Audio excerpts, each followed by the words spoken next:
रायगडच्या महाडमधील ऐतिहासिक चौथ्या तळ्याच्या सुशोभीकरणासाठी आणखी 40 कोटींच्या निधीचे भर 20 मार्चला लोकार्पण ही काळ्या दगडावरची पांढरी रेष संजय शिरसाट यांनी व्यक्त केला हा ठाम विश्वास।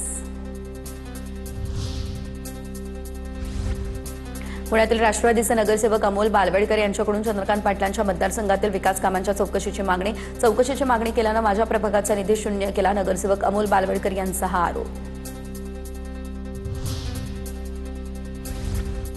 राज्यभरात राबवण्यात आलेल्या एसआयआर मोहिमेमध्ये 2 कोटी मतदारांना वगळलं, निवडणूक आयोगाची माहिती। एसआयआर या मोहिमेमध्ये 35 लाख मतदार मृत आढळले, तपासणीवेळी 75 लाख मतदार गैरहजर तर 76 लाख स्थलांतरित।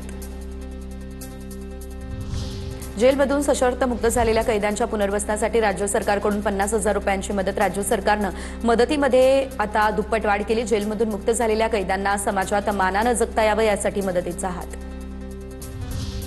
राज्यातील सर्व अनुदानित शाळांमध्ये शिक्षकांसाठी एआय साथी फॉर एज्युकेटर ऑनलाईन कोर्स बंधनकारक, मात्र एसआरच्या कामामुळे अद्यापही 96,000 शिक्षकांचे कोर्सकडे दुर्लक्ष।